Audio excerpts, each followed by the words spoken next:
வணக்கம். நான் பார்த்தேன் சமைத்தேன்னு பொண்ணி. இந்த ஆடி வெள்ளிக்கிழமை அன்னைக்கு நான் என்னெல்லாம் சமையல் பண்ணினேன்னு தான் இன்றைக்கி நம்ம பார்க்கலாம். அதை தான் காமிச்சிருக்கேன். ஆனால் நான் பண்ணின எல்லா ரெசிபீஸும் இதில் காமிக்கல.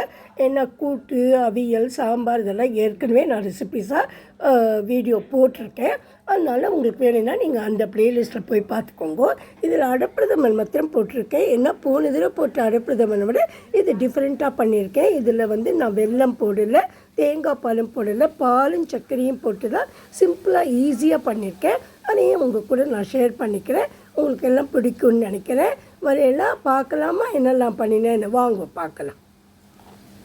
இன்றைக்கி என்ன சமையல் பண்ணினேன்னா, இது அடப்பிரதமன் பாயசம், வாழைத்தண்டு கூட்டு, அவியல், சாம்பார், அப்புறம் இது சாதம், ரசம், அப்புறம் உருளைக்கிழங்கு கறி. இது ரசம், இது வந்து உருளைக்கிழங்கு கறி. இப்போ வந்து முதல்ல பாயசத்துக்கு வந்து நான் அரிசி மாவை வந்து தண்ணியை விட்டு கரைச்சி வச்சுட்டுருக்கேன்.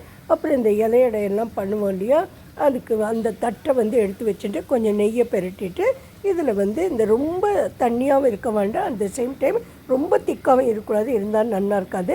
முதல்ல நம்ம அடை பண்ணுறதுக்காக இதில் விட்டு ஒரு 10 நிமிஷம் குக்கரில் வச்சுடலாம். நீங்கள் அரிசி குக்கர், நம்ம ரைஸ் குக்கர் இருக்கு இல்லையா, அதுலேயும் வைக்கலாம், இட்லி பானைக்குள்ளேயும் வைக்கலாம். இது இட்லி பானைக்குள்ளேயே அடங்கிடும். இது வந்து இது மாதிரி எல்லாத்துலேயும் இந்த 3 தட்டுலேயும் நான் வந்து இந்த அரிசி மாவை போட்டுட்டு அதுக்கப்புறம் ஒரு 8 மினிட்ஸ் வச்சாக்கா அது நல்லா வெந்துடும். 8 மினிட்ஸ் கூட வேண்டாம், 5 நிமிஷத்துலேயே வெந்துடும்.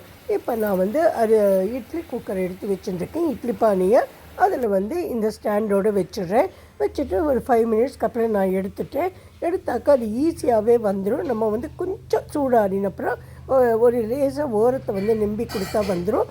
அதுக்குள்ளே இங்கே வந்து 1 லிட்டர் பாலை வந்து நான் என்ன குறுக்கி வச்சுட்டுருக்கேன்.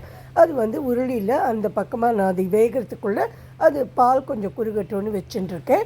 அப்புறம் வந்து அது நல்லா குறுகிடுத்து பால். இப்போ வந்து இலை அடைக்க பண்ணுறதுக்கு அடையெல்லாம் நான் இதை எடுத்து வச்சுருக்கேன்.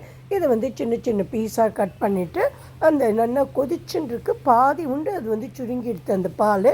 இதுதான் அதெல்லாம் கட் பண்ணி வச்சுட்டுருக்கேன். இதில் வந்து அதை போட்டுட்டு அப்புறம் நான் இன்றைக்கி வெல்லம் போடலை, பதிலாக சர்க்கரை தான் போட்டேன். இது எவ்வளோ எடுத்தோமோ அதுக்கேற்ற மாதிரி சர்க்கரையை போட்டுட்டு இதுக்கு ஏலக்காயெல்லாம் போட வேண்டாம், முந்திரி பருப்பும் வேண்டாம். நான் சும்மா முந்திரி பருப்பை அதில் வந்து வறுத்து கொட்டியிருக்கேன். இது வந்து அவியல் பண்ணியிருக்கேன். இங்கே வந்து வாழைத்தண்டு எடுத்து ஒரு கூட்டு மாதிரி பண்ணியிருக்கேன். இது வந்து அரைச்சி விட்ட சாம்பார் பண்ணியிருக்கேன், சாதம் பண்ணியிருக்கேன். அப்புறம் ரசமும் தக்காளி ரசம் தான் பண்ணினேன். கொஞ்சம் பருப்பு போட்டு தக்காளி ரசம் பண்ணிவிட்டு அங்கே பக்கத்தில் வருது தக்காளி ரசம் வருது. இங்கே தக்காளி ரசம் பண்ணியிருக்கேன். இது வந்து கொஞ்சம் உருளைக்கிழங்கு இருந்தது, அதை எடுத்து ஒரு ஃப்ரை மாதிரி பண்ணியிருக்கேன். இதுதான் நான் இன்றைக்கி பண்ணினது. நான் வந்து வடை தட்டலை, ஏன்னாக்கா இவள் வடை தட்டினா யாருமே சாப்பிட மாட்டேங்கிறா. அப்புறம் நானே சாப்பிட வேண்டியதாக இருக்குது, இல்லைன்னா வேஸ்ட் ஆகுதுனே போகுது. அதனால் நான் இன்றைக்கி வடை தட்டலை. மற்றபடி எல்லாம் கூட்டு, கறி எல்லாமே பண்ணிவிட்டேன். சாமிக்கு நைவேத்தியம் பண்ணி எல்லாருக்கும் கொடுத்துட்டேன். Thank you friends, hope you all will like this. உங்களுக்கு பிடிச்சிருந்ததுன்னா சப்ஸ்கிரைப் பண்ணுங்கள். Thanks a lot. Meet you in another video. Thank you.